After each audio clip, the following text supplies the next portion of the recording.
Hello, listeners, and welcome to the Profit Incentive Podcast. Today, I have the absolute fucking privilege of sitting with a great friend of mine and one of the only people that I can confidently say is legitimately way smarter than me. His name is Michael Miller. What's up, Mike? Hello, I can only confirm and deny that statement.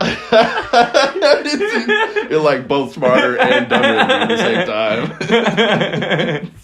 Well, how you holding up, my friend? I'm doing great. It's been a good year so far. Yeah? Yeah, I mean, not easy, but it's good. Well, nothing that's worth doing is ever easy, is it? No. So, we're going to get to what you've got going here in a bit. We're going to talk about all of your projects and things of that nature. But first thing on the dais for me today, personally, that I would like to talk about is the reason we both are affiliated, and that's Manifest. Yeah. So, obviously, you're a very important part of Manifest. Some might say one of the two equally pivotal core figures of Manifest. Tell us a little bit about the origins, like how did this whole thing even really get going? So the fact that it happens would be my other half. So I'm kind of like mom and Anthony's like dad. How so? And so Anthony's got this like kind of coach. Well, he wouldn't say that, but this idea of this music, getting this community together was him. Me, I was here to supplement that. I was happy to help, but it was definitely his drive that brought that there. And what was really cool is so Manifest started out as music, and then I would paint sometimes, and then one day, I don't remember when, we started doing a painting side to it as well. And the studio became more of this like counterpart to the music. So the painting part came later? Absolutely. Because I remember when I first met you guys, it was roughly a year before the first Manifest, I would assume. Yeah. When I came home, I had met Anthony at The Missing Link after a stand-up comedy show, and I came over here and jammed with you guys. I can't recall if you were there that night or not. I would like to say that you were. I'd be wearing a oversized jacket. It was a comedy night. It's like it was that long ago. I was the designated door guy for those events. I loved it. It was really what made me feel like Duncan Trussell and Anthony was Joe Rogan. Like we would just secretly pretend that, but we're not even doing comedy. We're just like they're like kind of Anthony's orchestrating the event and I'm just running the door. It's so funny. Okay, so. But in our heads like that, in my head, I can't even speak for his. So Anthony comes up with this idea for Manifest, and how does that go in the beginning? Because I wasn't here for the actual always outset. Word of mouth, always word of mouth, and that's been, I think, the best part of it is like Anthony and I've never posted about Manifest ourselves. Like really? Anthony sends out direct messages. He spends like a good amount of time, like 4 hours the day he sends out to get everybody the message and craft it and get it all thought out. And then, but like at the very beginning, it was just like probably like 5 people. So who were the 5 core original Manifest goers? That's tough to say. I think it was like the tough part about it is like the original group was probably just our friends that we already knew, and then slowly one by one like they would start bringing people, and then those people would bring people. I know that like Mac and Richard were some of the first people that we saw. I only know that because I ended up drawing them for some reason. I saw them and I was like, something special. You knew. Yeah, it was just a moment. I noticed like there's an aura about them. Speaking of Mac and Richard, how can you tell me a little bit about how, like, say Mac's work, for instance, has sort of impacted you since starting this whole thing? Mac's amazing. We were just listening to his album and I was like, I was zoned out and I was like, who is this? Like, this is like a cool artist. It was like on the speakers at the place they're setting up over at Josh's right now. Mm-hmm. And I was listening to like that on the speaker, and I was like, "Dang, this is good. Which artist is this?" And I was like, "Wait, fuck, that's Mac." Yeah, like yeah. I was like, "Who is this on the radio?" Sort of shit. Mac's cool. Mac has this like really humanist vibe. Yes, very much so. Anthony's put that really well. Like where it's like he has this esoteric element that he brings to the hip hop music game. Yes, he has a very, I guess, a mage-like quality to him, to where he feels like it is his duty to dispense esoteric knowledge to those who I may. agree. I feel like he's just like him and Richard are both like and you two are like all people that I consider artists, which is a term that transcends the medium. Being what like, do you mean by that? Being like, y'all have a chosen medium that you enjoy, which like for Mac is music and like specifically like hip hop and R&B, and like this like psychedelia that he moves into, and then but he like is also a poet to me, and like beyond that, like I think has visual like art ideas. He's got all the fashion stuff like. Both of them do that. They both have like their toes in all these. You all have these camps that like your toes in all these different ponds. Well, I really appreciate you including me among that list, and I can't say I had definitely put a lot of work into trying to dip my toes into different. But I think media. it's like, but also like I'm someone who's like I've had the thought once like where I was like, okay, if I never made art again, I'd still consider myself an artist. And like that was such a freeing thought, and I like everyone gets that same feeling from me, where it's like the part of them that ended up making the things is inherent and can never be destroyed, and so therefore like they're always this. Absolutely, I've put a lot of thought into the nature of imagination and like sort of the unconsciousness of it, like. We're all seekers of that. Yeah. And like that inherent nature of seeking that like creative magic is to me the more inherent part of being an artist, and it's often today confused with this idea of productivity. Myself, I'm a culprit, where it's like I'll catch myself being like trying to like do a bunch of stuff so that it satisfies this like part of me that needs to control stuff. And that makes me feel like solves an anxiety. Yeah, it scratches the competency itch, gives you some serotonin. Exactly, and it solves this like it gives me this sense of purpose. Like I think productivity as purpose is like a trap I often find myself in as an artist. Mm-hmm. And like I very much always come back to like just appreciating being like, you know what? If I sat in the studio for 8 hours and like just like looked at my paintings, I did enough. Yeah, and you know what? That's something that I've had to learn too. You know, as someone who has always considered myself a workhorse and has bragged at length about the hours I put in. You know, I was putting in 8-hour days writing for such and such band. You know, that really all was coming from a place of insecurity ultimately, like a need to feel competent. I was really needing to scratch that competency itch because of a feeling of general powerlessness in my life. And only once I got a true sense of competence and was able to, and when I felt in control of my life, no longer did I feel the need to broadcast that image in such a manner. It's a strange like transition, like as you look back upon yourself being there. Yeah. From being there. Yes. Like I am like I'm on somewhere on that line. Yeah. Like yes. I'm at a point where I can catch myself. And you know what? That's funny you say that, because I've been thinking a lot lately about like, and this is gonna get super fucking woo woo, and I'm sorry. I am a fan of the woo woo. But I've been thinking a lot about the nature of linear time as a dimension. The fourth encapsulating dimension. the dimension we live in. Yes, yeah. And the legends, or I guess we should say the spiritual concept of heaven and hell.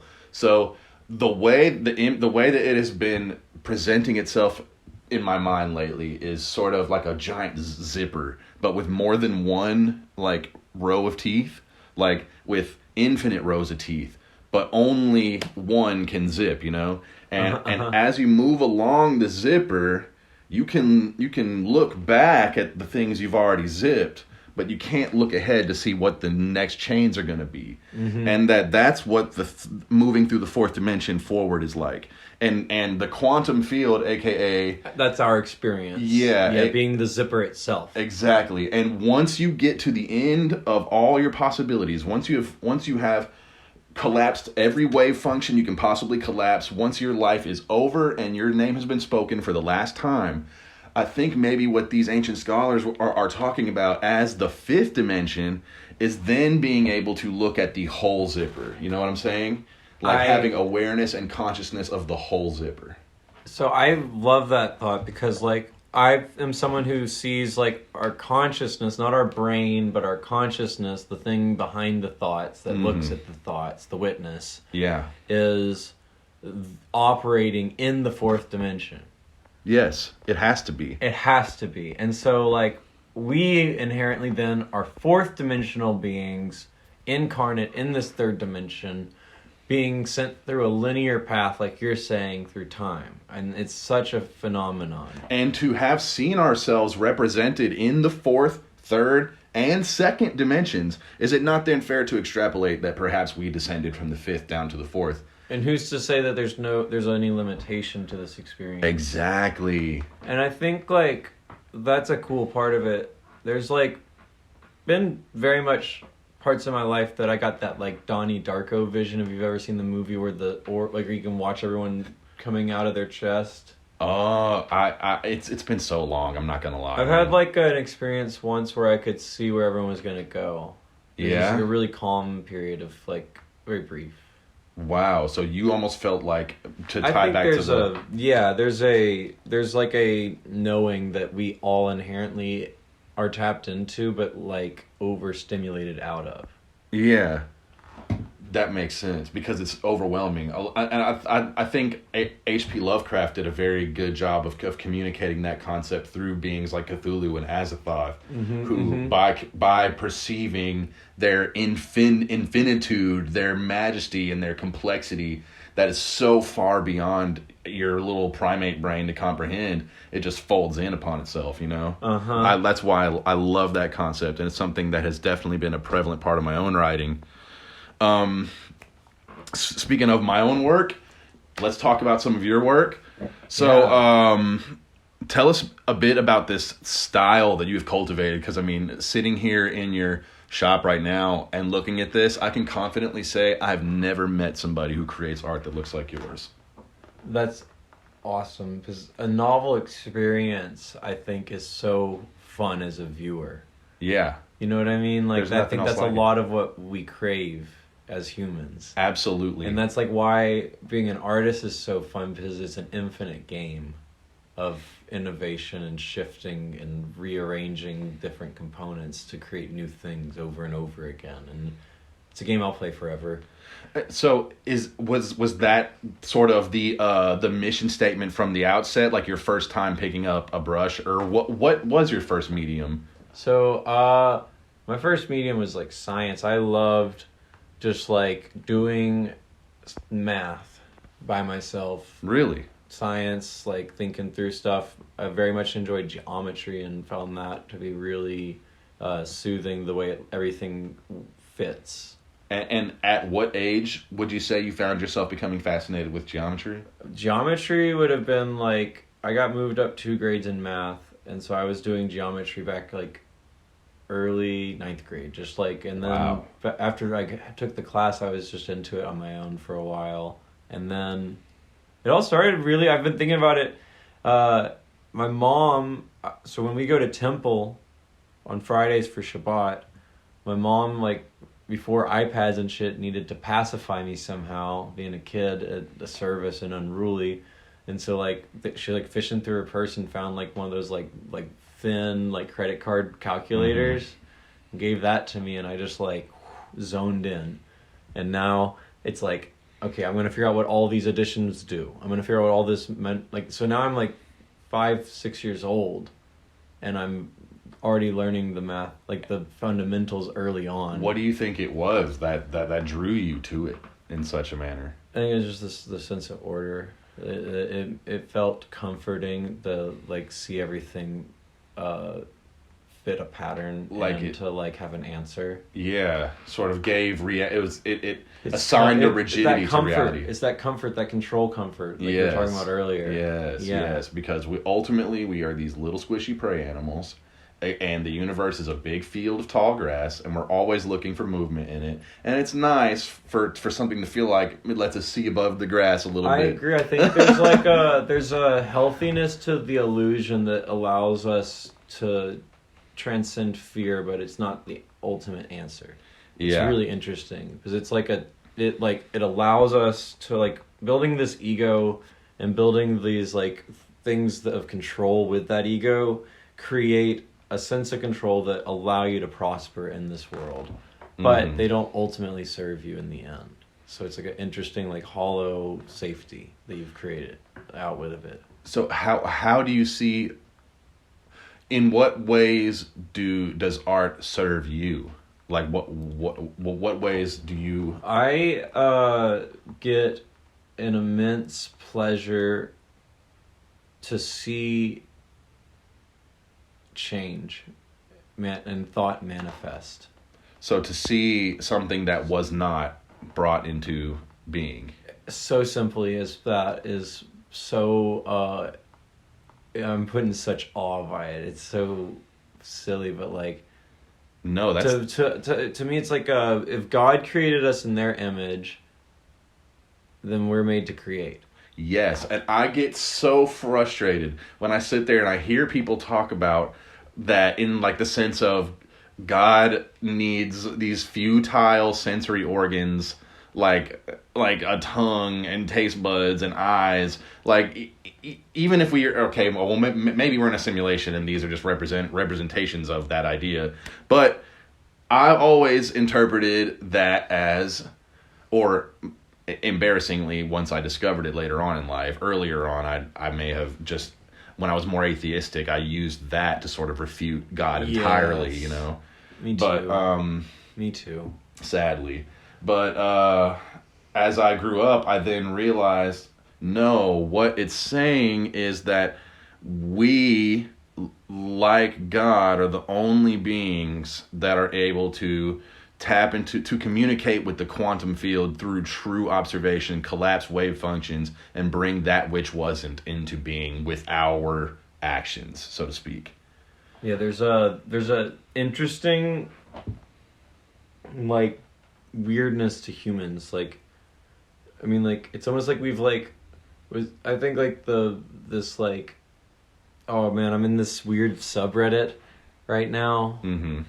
I like to get into the UFO subreddits and then get into the deeper like private alien subreddits. Okay. And this one guy is claiming to be like a alien contactee, and describes like the eating of the fruit of knowledge as the invention of language, and through the invention of language, the obliteration of our memory and access to the universal language, which we all have inherent and incarnate. And you want to know what's very interesting about that? What? About you saying that is I've sort of interpreted that as the emergence of consciousness, and what's interesting about that is that language is an emergence from the motion cortex of the brain, and that the prefrontal cortex emerged and evolved forth from the motor cortex.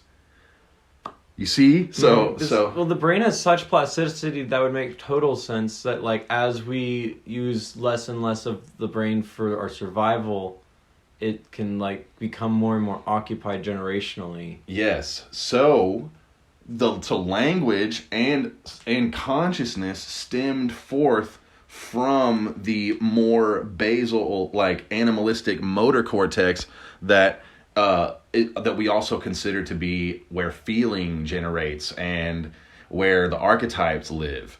You know the oh yes, like the muses, all these different these different embodiments.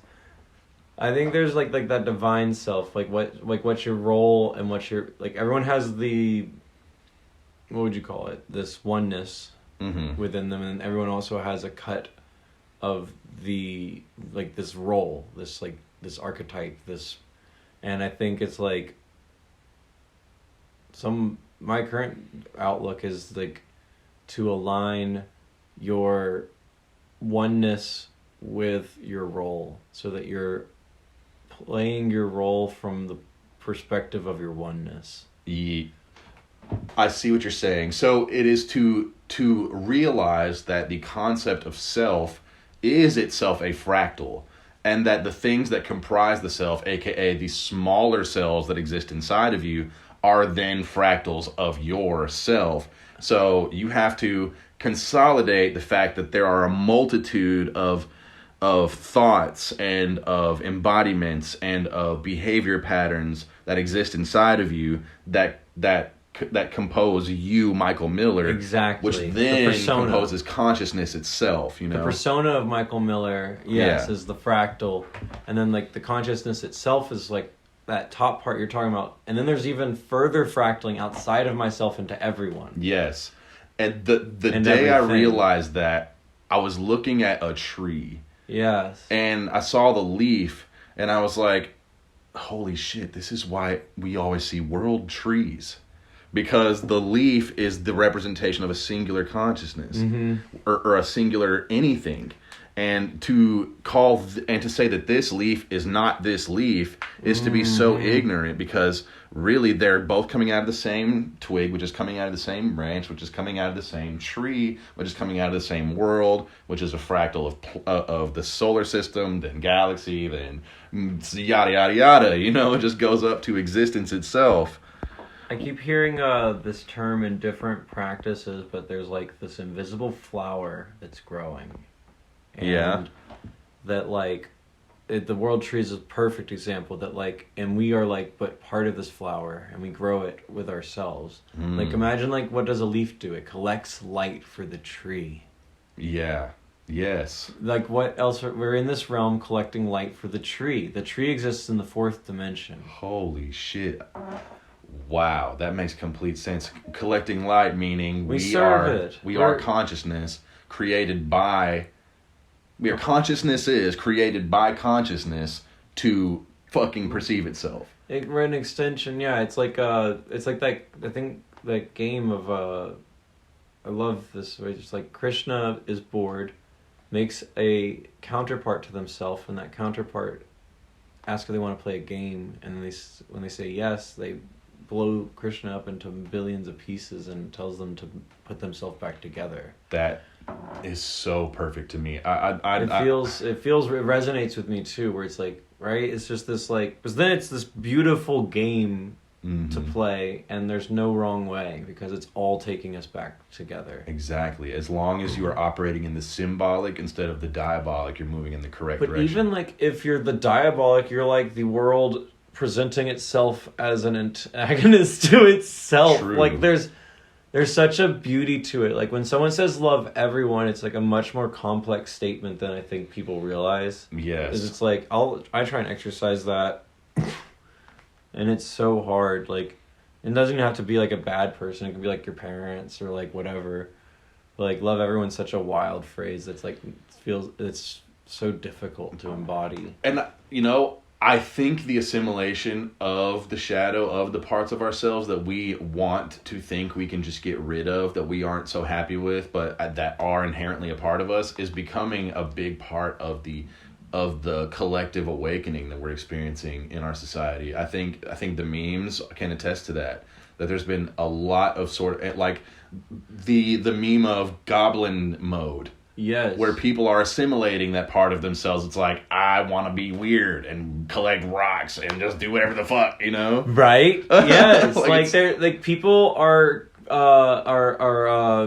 finding a new avenue, because like we're no longer geographically assimilated. We are now consciously not assimilated but accumulated, but in a similar way, like and not with the negative connotation of it, but like there's this like congregation of thought rather than a geographic congregation like it has been before. Yes.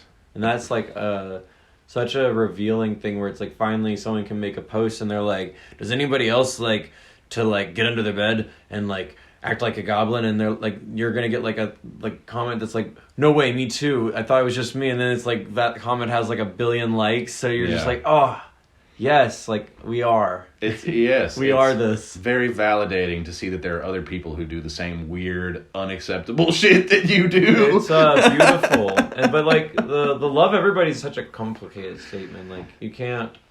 It's like until you've released your attachments, it's impossible. It's just impossible.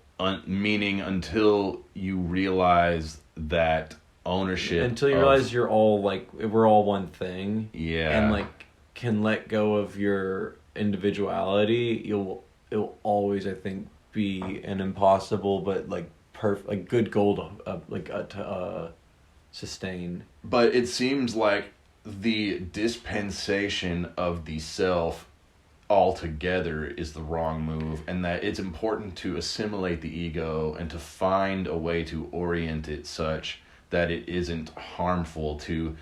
It has to be harmonized. Yeah. You have to harmonize your ego, and like in the that's the big game, is that I think people end in the middle, like you're saying, where it's like to relinquish yourself of self is to like abandon the worldly self. Yeah, it's and to deny God in a way. Part of your dualism. Mm-hmm. And so I think like people who are on a spiritual path, myself included, like go down that pitfall where it's like, oh man, like I'm gonna just be like try and like only be spiritual and only think about spiritualism, and then like I'm like, oh my god, I haven't showered in like weeks. I'm like, there's a beauty to it, but like there's a yin and a yang to it as well, of like I think part of that path though that a lot of people go on, like to like relinquish yourself of yourself, is important as a step, because how else can you sift through what is your ego and what is divine? Exactly. And like, but ultimately it's not to throw away your ego, it's just to identify it. Yes, which is something that me personally, I believe we've spoken about this. It's something that I have just only recently escaped from a major like existential crisis regarding, because over the last, I would say, year or so, I've been contending with this feeling that I needed to, or that the idea of Tyler was one that was inherently silly to latch on to too much, and that I needed to dispense with that and dispense with the ego, and so quit creating art. I quit making music. I tried to only be a humble servant, and I guess in a way it was a nice little fast, but the energy I was applying to it wasn't a nice little fast. Like your soul wasn't being nourished? Well, I was purposely depriving myself, because in my head I had decided for some reason that to, like, for instance, this podcast, like, just for full transparency so that all the viewers know, this was never going to happen.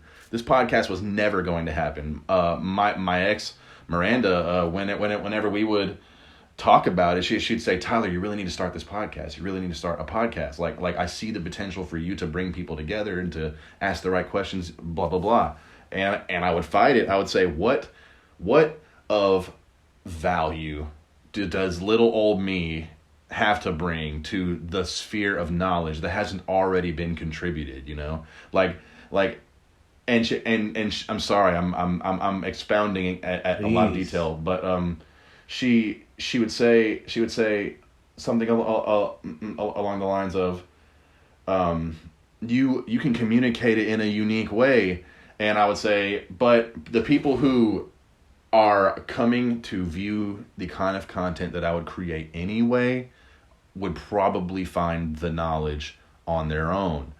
That's kind of where I was at the time. And so I was stuck in this crisis of just being unable to accept that creating was a good thing. And then a combination of a video of Rick Rubin and of our good friend Squeak, who I hope to have on the podcast one day, messaging me and telling me, hey man, fuck that. This is like, your ability to create all these gifts are a gift from God, and you owe that shit back to God. Like, you owe creation back to him. If you don't create shit, you're basically saying, you gave me, like, fuck whoever gave me this. Like, I'm not going to do anything with it. Squeak keeps it real. Yes. If it weren't for him, I would not be here right now doing this podcast or any of the other things I was doing. So, Squeak, if you're listening, big shout out. Love you, dog. So, anyway, back to you. You're also a musician. And I would like to know a little bit about how that came into the picture. Like, did visual art come first or music? I think it was both were in the background casually. Like, my grandmother played ragtime before I was born and had stopped, and so I grew up with the piano she had used to play on and would fiddle on it, took some lessons in school, and then just stopped playing around like middle school, high school, just tapered out. Okay, and you just lost interest in it, or? Yeah, I'd always just been like recital setting and classroom setting, and it was just kind of dry. Okay. And like I liked composing my own stuff though as a kid. Like my mom saved some stuff that I had done, but other than that, it was like I liked the feeling of it, but there was something missing, so I put it down. And likewise with drawing, I just liked doing it, and I felt a sense of purpose and competence in it that I enjoyed. So and also at the beginning, I think there was an intoxication of validation for ability. Which I think is like a great way to get caught in like in a lovely place. Like what a fantastic thing for that to lure me into. Right? Like of all the traps that can take you to being a great artist. But yeah, it was like luckily once everything slides off, you're left with a really beautiful pursuit. Mm-hmm. Like once all the rest of the stuff slides away, and that comes and goes still. That's for me. Something I never really thought about is sort of the beauty in the ego motivation after it sheds off. Where it took you. Yeah, I think it's beautiful, and then you can follow what truth was being held by the ego knowingly after you come back to it. Wow, that's amazing. It's almost like the negative selfish motivations of yourself are the shuttle. There's a truth to them. Like you did it for a reason, and like that truth is probably partially divine and like partially misguided. Is it possible for something to be partially divine, or is that negative aspect that we want to say is I think that's our divine? Like dualism, where it's like the part there where there's like we have our human heart and we have our divine heart, like in our human self, divine self, like higher self, lower self. Yes, like you hear that division in all these ways, right? Prefrontal lobe, and so like cortex, and so like the integration of those two is so important. And like I think like the way it's best described is like Ram Dass talks about, where it's like he'll be giving lectures, and he's like, I'm saying these words to you while looking at myself saying these words to you, and I just watch them flow out, and they will be the right words, and I just trust this process. And it's like the state of being present and conscious of your divinity while also playing your human role simultaneously is like the ultimate goal that I could hold. That like that's my path that I like struggle on. And what's interesting about that is that's like a cross-cultural like peak of existence in almost all belief systems. Like some call it nirvana, some call it monkhood, some like there's a lot of names for it, Zen. Yeah. But sort of that level of alignment. Yeah, alignment's really the word. Yeah. Because it's like, oh man, I had the funniest experience of alignment that like was so like divine comedy. I also think like there's something that like needs to be investigated or at least entertained, because there is a wild humor that comes with divinity. Mm-hmm. What is that? Why is God so funny? Right. Like and you see that reflected so much in these different belief systems, even as recently as again H.P. Lovecraft as a Thoth created existence as a big joke. Haha. It's this divine comedy. It's this tragic comedy, and it's so it's like I adore the moments of like crying and laughing. Yes. At the same time, just like that's everything. Like and like, especially if it's like especially if it comes crying first into laughing. Oh my god! Which doesn't it? Yeah, that's those like are the best really ones. wild ones where it's like you're so sad that it becomes absurd that you become like real free. In a way, that's sort of the most humble and prostrated before the divine state you can be in. That laughing while you're crying. Mm-hmm. That like is such a like freeing like just like ecstasy feeling. Yeah. Of just soaking it in and like letting it go at the same time. I think it's a cool goal. I like it because a lot of like, to get back to this question, the series of paintings is literally from me like at my end of painting for that period being disillusioned with the process, similar to what you're talking about, where it's like, to what point am I to create? There's like this ego-driven, like egoless attempt at an egoless giving up of painting. Where I was like, who am I to be the one to say anything? Yeah. And like was so caught up in that thought that I stopped saying anything, and like was just like so tired of painting, and it was stupid, and I just was like, to what point am I doing this? Mm-hmm. And I was like, Hail Mary, fuck it, we're gonna like make ourselves laugh, like let's make the worst painting ever. Like if we're like last painting we ever do, like I'm gonna just make the worst painting ever. And so I like become religious with it, like very ritualistic. Every day, in the morning, at night, I'm painting on this thing, and like slowly but surely the joke is played upon me that I fall in love with this painting. And now I am yet again like beholden to this like expression that I've always been attracted to, and just because I finally let it evolve with me. Yeah.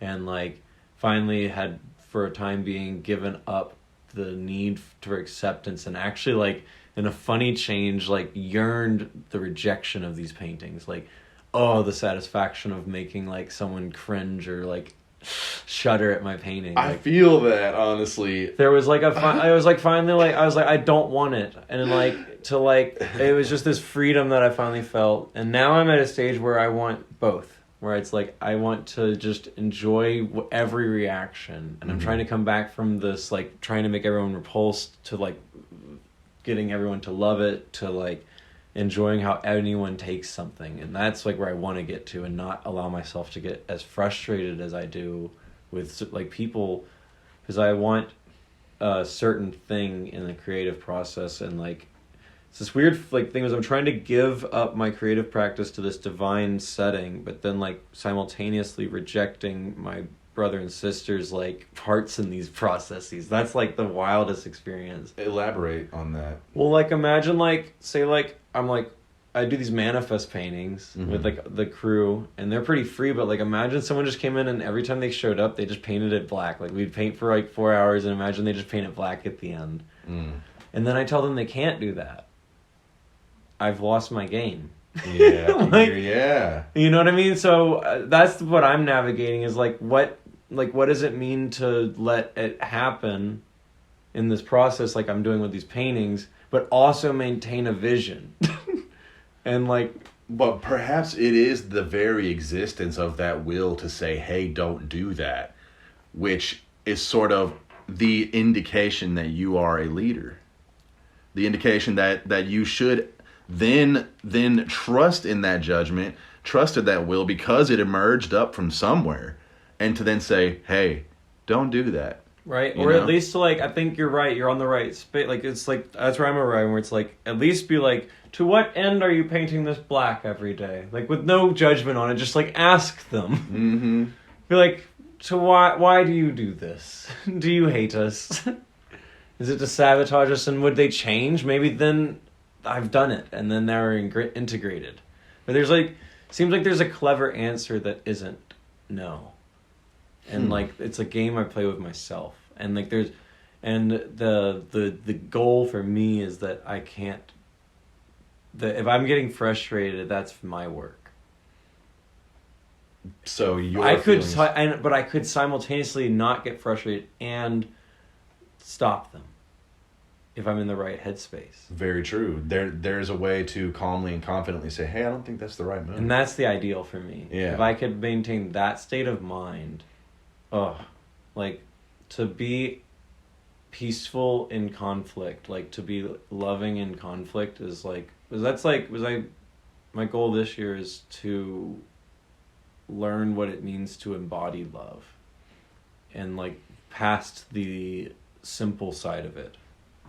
See, and that's interesting because I sort of find myself on the opposite journey right now. I sort of find myself having to teach myself now to accept the fact that I am an intense individual. Mm-hmm. To accept the fact that I have allowed people to get away with too much and have allowed people to just sort of walk all over me, and that perhaps there is power and not only that, but a valid and acceptable power in embracing that part of me that is overtly like, this is how my space is going to be. 100%. You know, because that is how your flower is unraveling. How your phenomenon is unraveling. Mm-hmm. How, like, and my zipper is zipping. It's just a matter of knowing, of watching it and being aware of it. That's all you, like, that. I feel like it's so simple. It's like divinity's just a breath away. It's right there always. And that's very interesting. You say that as someone who is of a Jewish background, knowing that the name Yahweh comes from the breath. Yeah. Very cool. It's cool. It's a beautiful thing, like, and I think it's so funny because, like, psychedelics really make it apparent where you're just like, oh, that's right there. Mm. Because it's not like it's not anything but you. Like, what you're experiencing when you take psychedelics is you. Mm-hmm. It's not like you're now another thing. It's showing you a part of yourself. And it's really, that aspect of it I'm so intrigued by, because it's a tool, is what I ultimately see. The psychedelics are a tool to unlocking a part of myself that's always there. 100%. 100%. I think that is why the mycelial network is as interconnected as it is. But we have, without using the tool, access to that, is my belief as well. Yeah, I also agree. I think Carl Jung was 100% dead on the money when he said, beware of stolen wisdom. I agree. We've been desensitized, or even better is we've been desensitized through overstimulation. Yep. That quiets our inner powers. It sounds really corny, but like, our magic is very much quieted. I can feel it get quieted. I've been magic, and I've been without magic. Yep. And I think that is a societal problem. And you know what? Like this, and you know what, audience? If I lose you here, that's okay. I've been putting a lot of thought into the concept of what we refer to as the calcifying of the pineal gland, and how that reflects upon, or what the core of that idea actually is.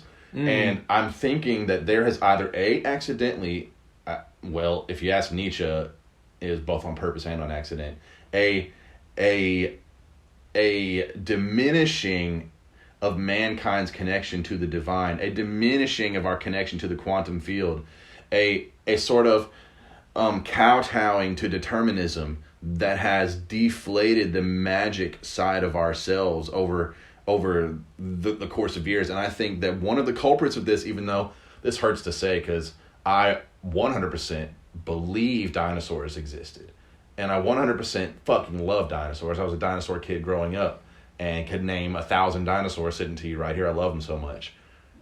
I think sort of the idea of the Cretaceous extinction and things like that have contributed to our determinism and sort of an acceptance that, ultimately everything's futile because we're just these little tiny powerless things in this big vast vacuum. That's the new religion. Yeah. Science. And it has deprived us of magic because it is so, and quantum physics is saving us from that. Science committed the same sin that religion did.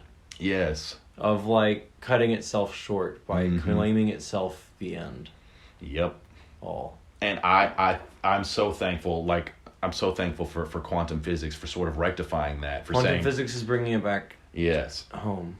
It's almost like a translation of the Bible for a scientifically minded person if you really sit there and look at the implications of it and think about what is being said in both works. I mean, like, how can someone look at quantum physics, accept it, and then like not believe we're all interconnected? Absolutely, it makes no sense. You have to. You have to, because like the implications is that through entanglement is that. And the age of the universe is that everything is entangled. Yep. Everything. And you combine that with just the 100% evident nature of synchronicity. Like at the bar earlier, you just got done saying how skipping was a good thing. Then not 45 seconds later, a dude walks by and says skipping's a bad thing. Oh my God. You're bringing me back to this this thought I was having was like the psychedelic joke, this divine comedy, this why is God so funny? So to bring all that back is this funny story where like I am a big alien enthusiast. I've been an alien enthusiast for the past year. It's relatively new, but it really lined up with a lot of my interests in spirituality especially and purpose.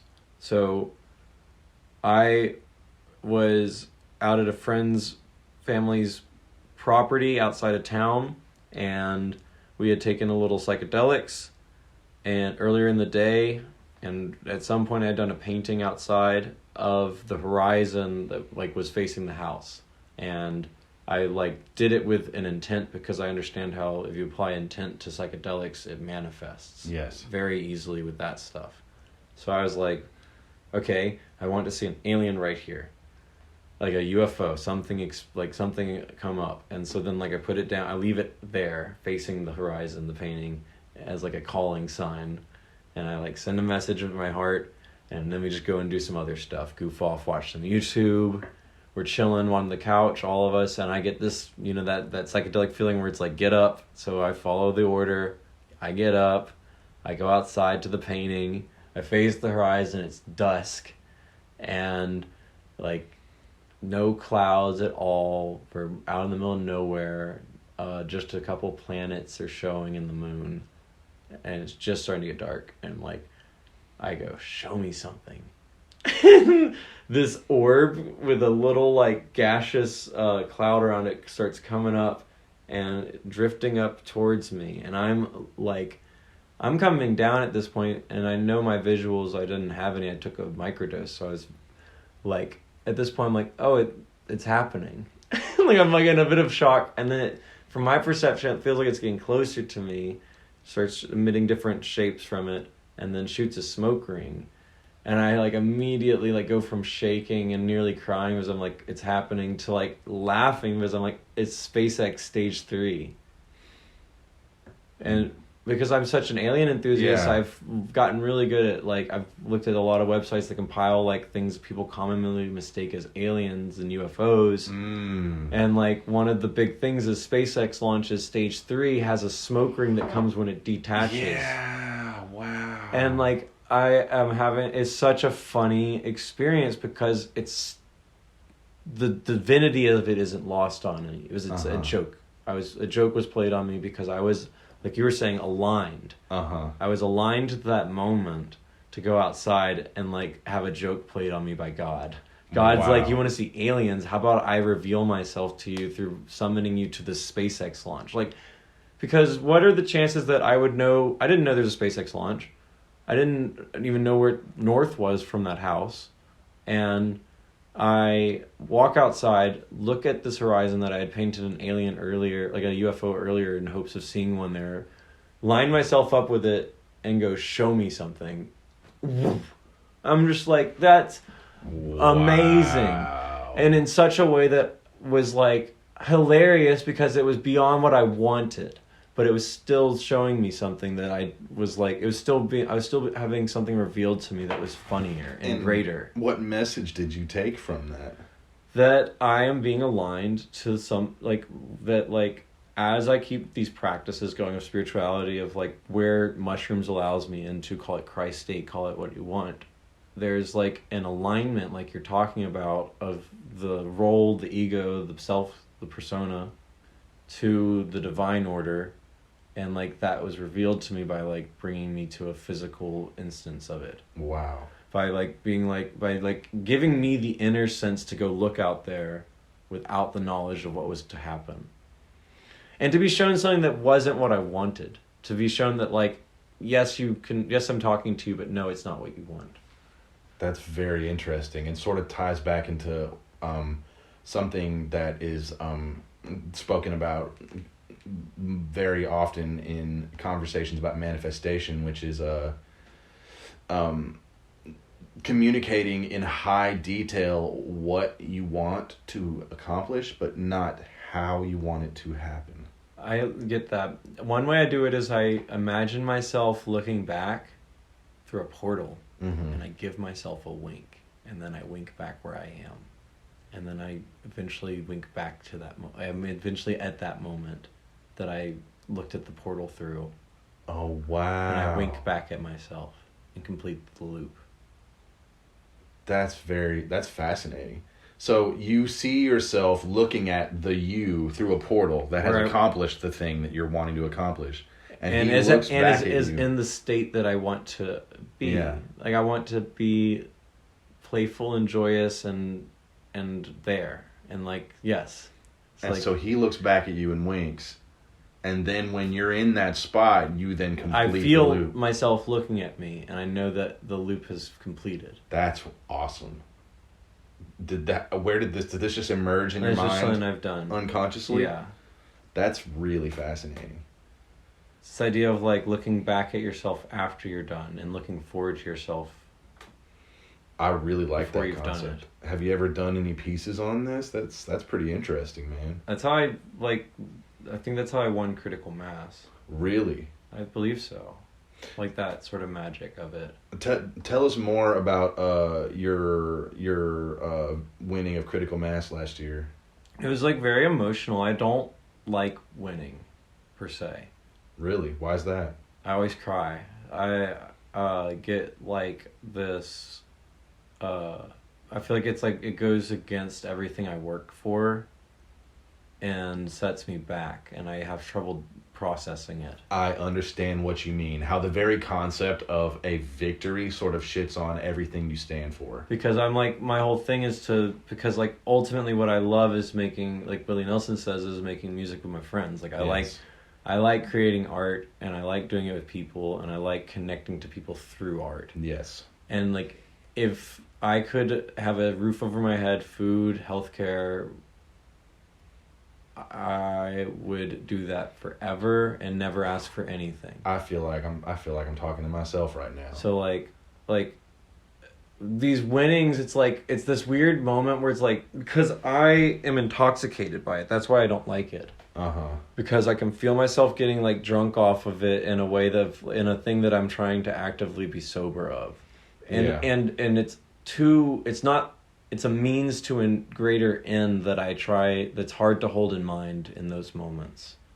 And it's very interesting that you say that, because I have in my attempts to reconcile that part of myself, I watched some of the work of Dr. Jordan Peterson, and at one point in his biblical discussions, he mentions how it is the purpose of an artist, and this really resonated with me, it is the duty of an artist to remove themselves from mankind's hierarchies and sort of exist alongside it, and to look at it from an outsider's perspective and to comment on it. And when you try to take your art and artificially insert it into that hierarchical system, you're abandoning your post that you're supposed to serve. You know, like, we're not supposed to play that game. That's why they talk about the starving artists. That's why true artists, so many of them are often single for their entire lives, or they struggle to maintain long-term relationships. They're following a different thing. Yep. They've married themselves to something outside. Yeah. And tying back to something you said earlier about how when you're in that artistic space, you can sort of neglect the outside world. Tolkien was like that, to where people would be like, or his kids were like, Dad, how you living like this? You know? And he's like, what? Oh, I'm Frodo, and you know? Yeah. Like, it's such a yin yang, like, Ram Dass says, who's washing the dishes? like it's a funny thing, because like to go on your spiritual journey, you forget you have a body. And like, I think a lot of these creative endeavors are like knowingly and unknowingly a spiritual journey people put themselves on. Yes. And like it was like one of my mentors said, like, the pursuit of art is the pursuit of self. That makes complete sense. And like it was in regards to me having real bad mental health at the time, and like feeling real bad about not doing the art. And they're like take a break, like work on you so you can do your art after that, because if you can't do you can't do your art. I like that a lot. It was really cool. Have you ever seen Westworld? Yes. Season 1. You know when Ford... No, yes, this was season 1. When Ford's protege or whatever, the really cocky executive guy, makes his storyline or whatever, and Ford says, this doesn't show me... Or this isn't going to show the viewer who they are. William? All it does is going to show them who you are. William? Is that his... No. Well, I mean, his name's not important. I don't really remember but the idea, the theme, motif of it. The core of the idea is that art is supposed to be, and Rick Rubin says something similar, to where art is a journal entry. It at first has to be something that is moving from a point A to a point B inside of yourself, and then comes out. You know, It's not supposed to be the other way around, where you observe the zeitgeist and then go in to create, you know? It should be the other way around. It's like you absorb the zeitgeist and you have to trust that you know what to say. Which I feel like people like us have this sort of intuitive sense of the zeitgeist. And like, I feel like we know way before where the zeitgeist arrives, or when the zeitgeist arrives, where it's going to arrive, so to speak. There is a feeling. Like, I heard someone say that about Leonardo da Vinci, that individuals like him, they weren't ahead of their time, they exist outside of time. And they sort of have an uncanny ability to perceive sort of, I guess, intuitively construct a map of how everything once was and how it always will be, and where you fall in that chain.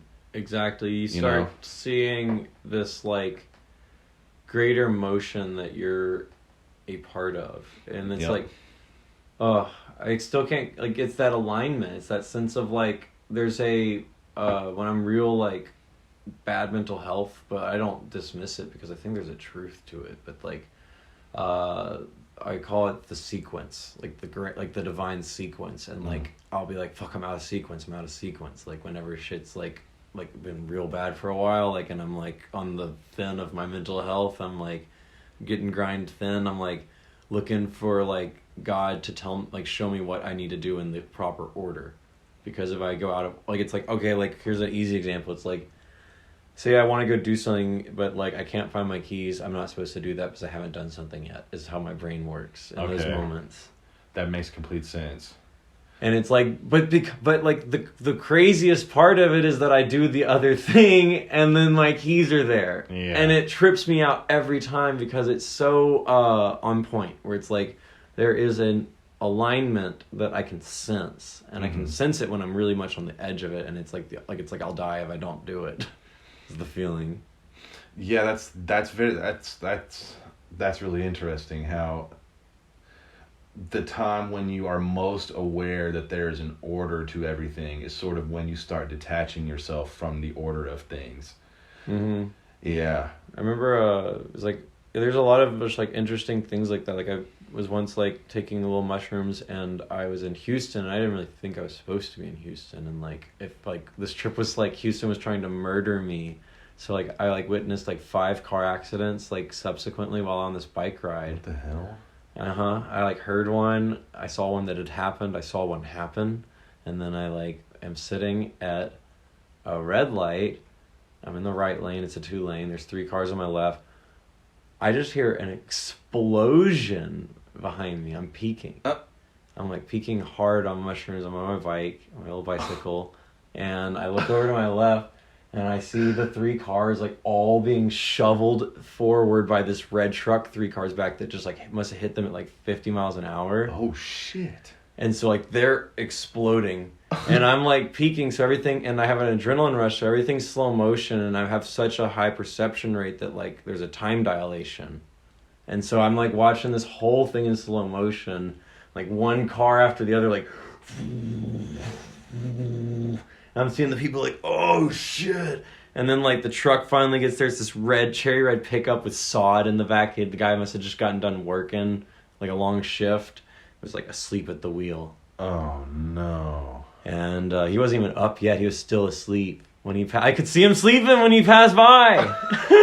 What the hell? And dude? it was just so crazy because like I knew something was happening. I was getting a message. It was like I was being told to leave. It was like the last month I was ever in Houston. Wow. That's crazy to think about. Yeah. And you know, that makes me wonder about, like, I'm not gonna lie to you, over the last say 2.5 years, I've had an uncanny amount of near-death experiences, like to where I was inches away from So death. I have, and I wonder if you share this, because do you feel like you shifted timelines?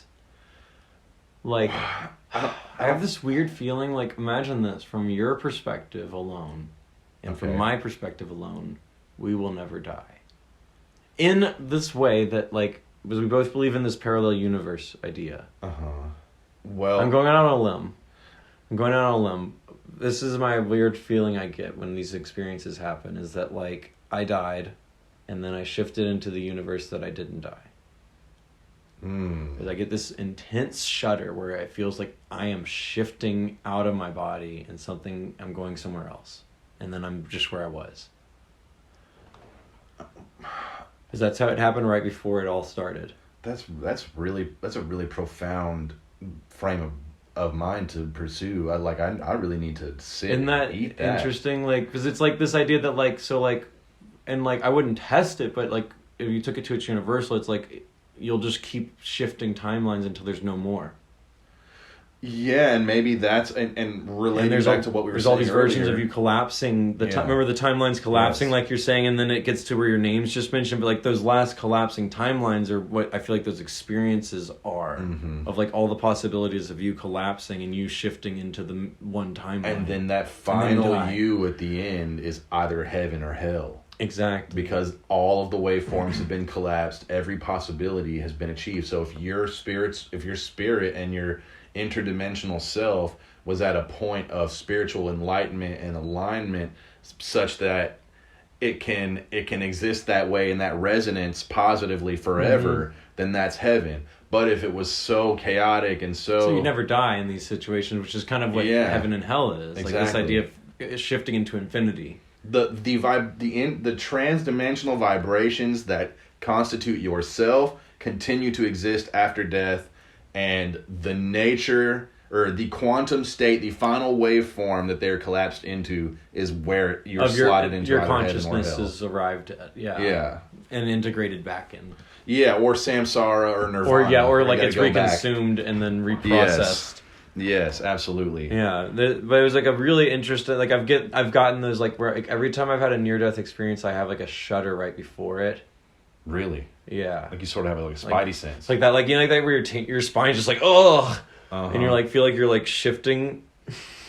That's weird because I sort of had a spidey sense because I was downtown and there's this road right that branches off of Lake Street that goes over this railroad track, and there's a building on the other side of it. It was super foggy, raining really hard downtown that day, and I couldn't even see the railroad track on the ground. That's how thick the fog was. So I didn't know I was sitting on top of the railroad track. I was doing Uber at the time, so I was setting up my next ride.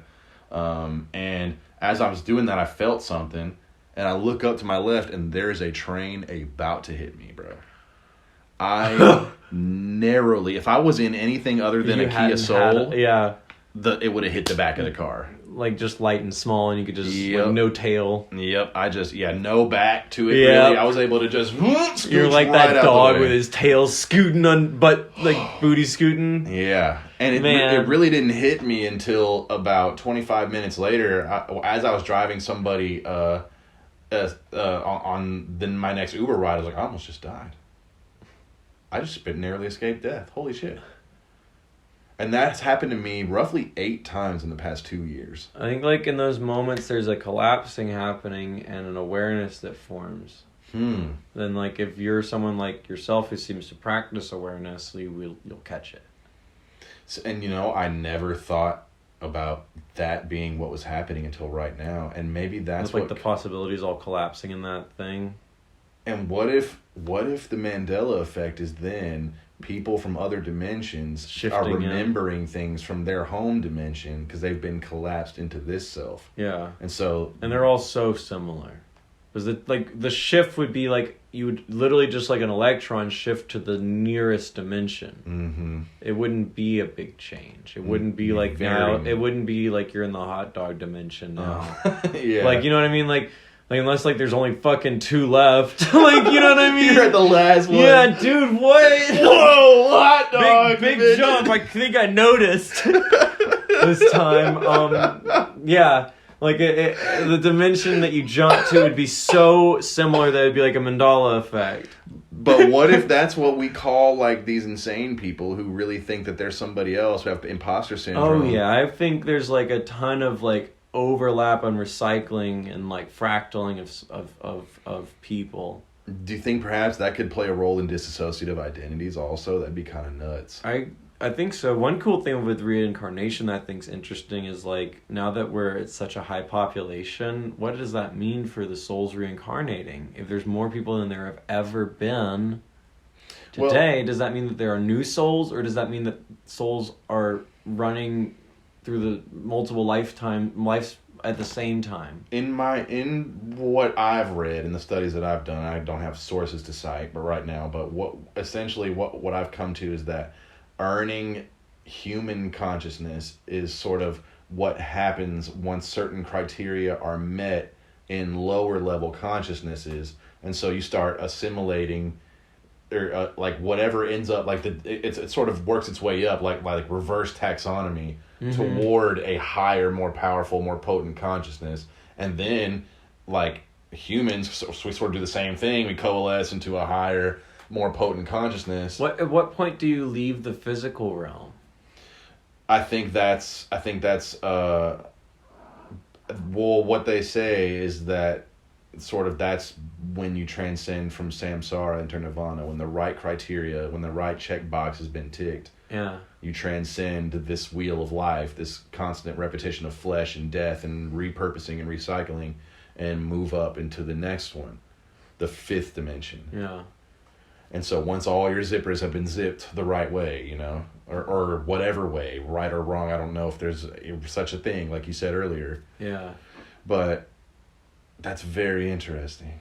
Yeah, like there's a very like, and I like this because I think like the nirvana isn't for everyone, but I think it isn't for everyone to go to in their incarnation, but it is I think beneficial to learn from in every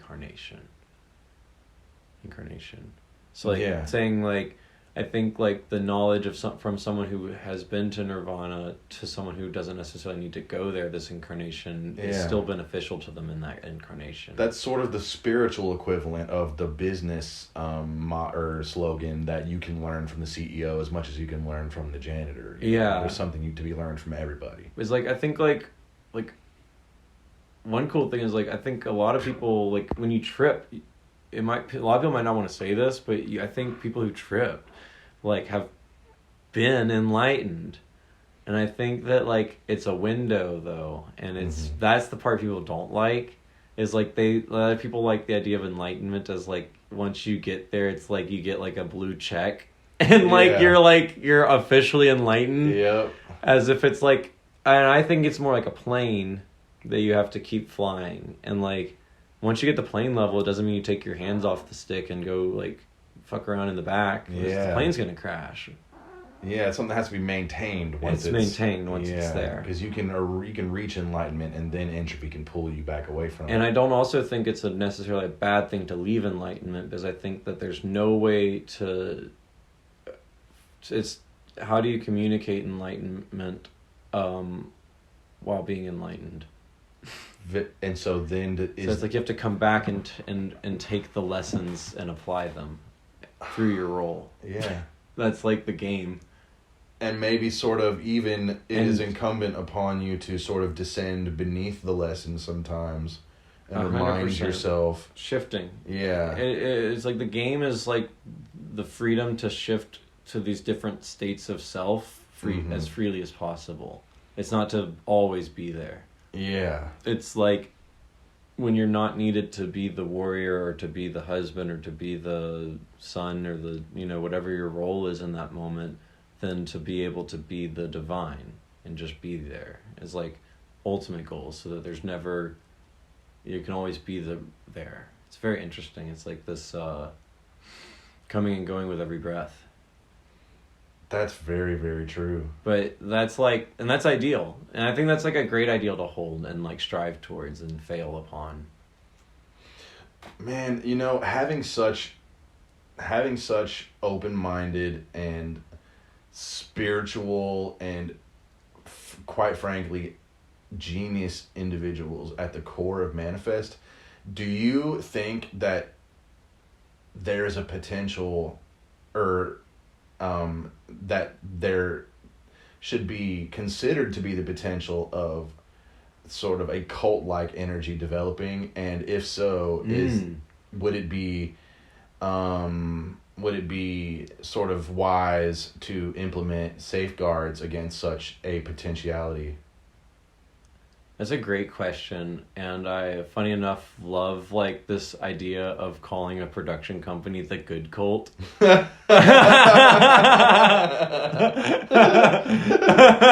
Anthony hates that term, but I think it's so funny and loaded, so juicy. But I understand the problematicness of it. So many bad cults in this world that have come about, and so much horrible stuff that's come from it. So I think that like.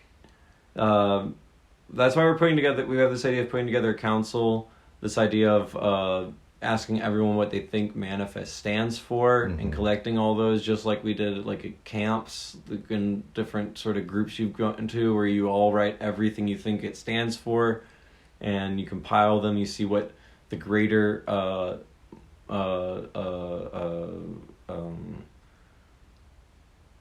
would you call them? Commandments are, tenets are. So like, say like you got a bunch of things there, say like don't be mean to each other, like be friends, like you'd call that just like camaraderie. So you'd get everyone's like voicings in there, and you try and collapse it into like 5-6 tenets.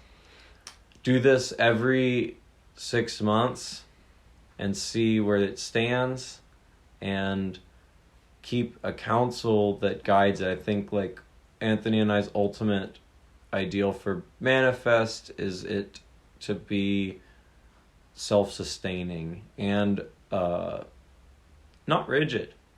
I think because like it's that thing we were talking about earlier, this like weird dualism of maintaining control over something but also letting it be. It feels like raising like a kid.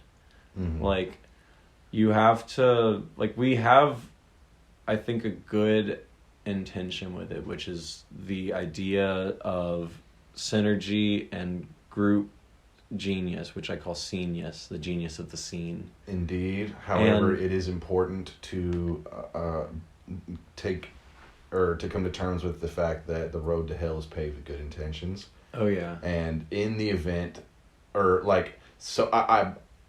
the event of disputes, I wonder what sort of checks and balances would need to be in place to assure that a collective such as this doesn't end up only benefiting those who are willing to flatter those at the center and align with sort of the the toe the company line, so to speak. I see what you mean. Where it's like, how do you keep from getting people like boot kissing? Yeah. And like letting that corrupt it. And everyone who doesn't, just over time becoming exiled because they don't align with the sort of the core.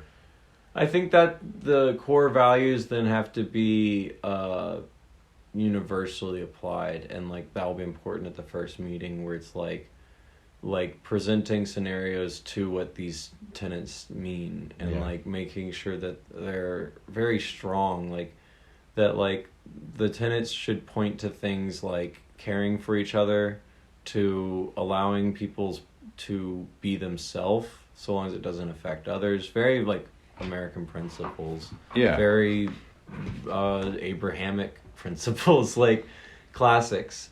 And I think like that's what this group is. It's like our ultimate goal is that Manifest could be something that we could bow out of in like 10 years, 20 years, and it would just keep doing itself.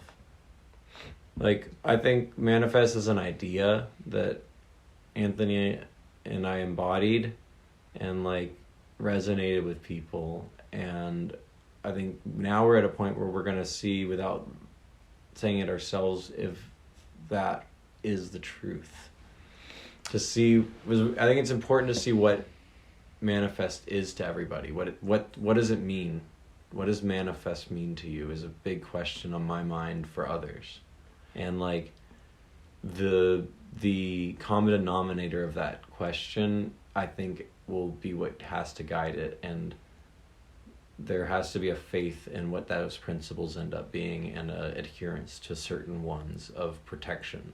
I agree. I happen to be of the opinion that in order for any tribe or team to make forward momentum, that there has to be alignment, and there has to be a higher ideal that is adhered to and pursued.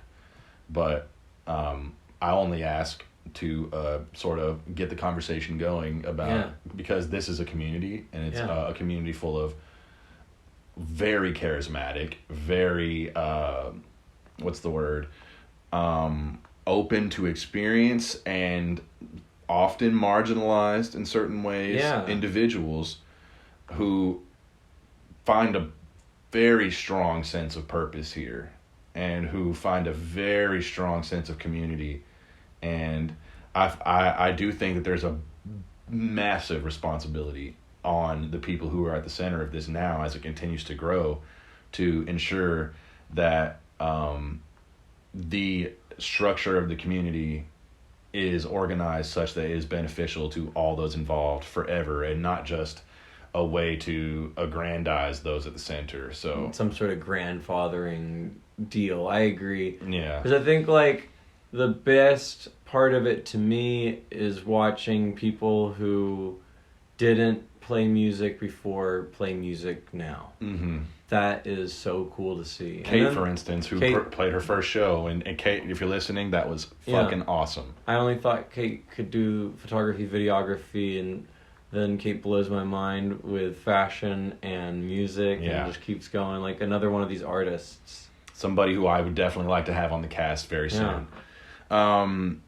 Speaking of which, probably going to go ahead and wrap it up here soon, but before we do, I would like to just give you an opportunity here to talk about things that you have coming up. What do you have coming up here in the near future? So I've got this series I'm cooking up. So from the best part of winning Critical Mass is I have this opportunity to do a show of paintings and hopefully put something more meaningful than a singular message into it by just trusting a process. Excuse me. I think that like this series will be a good testament to trusting yourself and following your truth, if I do it right. Okay, and where can the people listening experience this project? When will it be something that the public can get their eyes on? April 26th will be the grand opening of not only my show, but the Critical Mass itself. And I think real important is that artists in Shreveport, Bossier area Caddo area, they apply to this thing. It's called critical mass. It's an easy opportunity to not only get your art out there, but also to meet other artists in a formal setting. As to what manifests is a nice informal. You'll see a good scope of people making art in the area and a good feel of what people are doing that you might like. Okay. Especially in visual arts, which like you don't get that opportunity in Shreveport other than this, I think. And when or where is this going to be? So this is again? going to be downtown on Texas Street at Art Space. And anyone can apply to be in this show, the Critical Mass show, for free. All you have to do is make a culturalist page and go to SHRAC.com, Shreveport Regional Arts Council. And what are all the different categories that... So you have 3 categories. You got visual arts, performing arts, and literary arts. So, and your one individual can submit to one piece to all 3. So say you can, say you want to submit a poem, a song that you'd perform, and a painting you made or a sculpture you made, you can submit that. And you could actually, if you win, you could win all 3. There's a cash prize and a showcase that comes with that cash prize. When is the deadline to sign up? End of March. So like if you're done before the spring equinox, you can get a piece in there. Can a novel be part of literary arts? You could, I think the best sample? way to do a novel would be to put in, like you were saying, like your prologue, like you were saying you got like some, like the taster. A sample. Exactly, Okay. like a short story that is a part of it. I think I'm gonna have to do that. Yeah, and I think it's a great like place to because that's where you can go meet a bunch of other people who are writing short stories. Now y'all can like hang out for the weekend. I love this. And you get to read all theirs, they'll read yours, you're going to have a professional critic read yours, and just at the least it's a great experience to like learn some stuff. Absolutely. Absolutely. I don't like it that it's a competition, but I think if you get past that part and realize that it's much more about the congregationing of it, then you'll have a blast. And if anything, just the prize can be seen as a decision to showcase right at this moment your particular work. Exactly. Like the judge that I had is really, really cool. Christopher Blay was editor, works at the Glass Tire Art Publication in Texas as like an editor, I believe. And I've read his stuff. He's a great writer, great thinker, great artist, and super lucky that he was there. But he was so cool. He did the critique, like not the critique, but this like critics talk.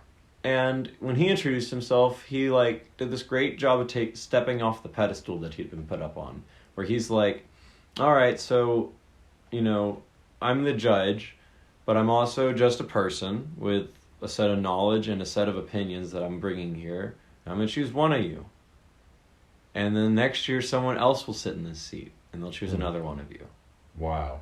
And he said that to the effect to dispel this like feeling of needing. I loved it. It was like this like, don't mind this part of it. He's like if you win, you win. If you don't, you don't. Like there's so much more to this. And like it was very interesting.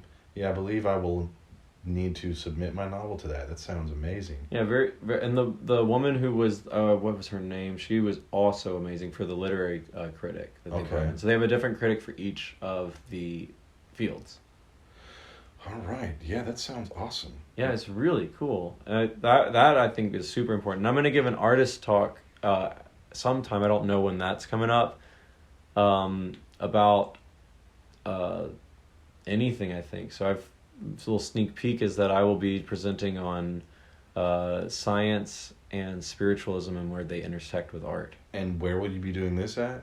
This will also be at Art Space, Okay. and the date hasn't been announced yet. Nice. That's very interesting. I will need to make sure I'm there for that.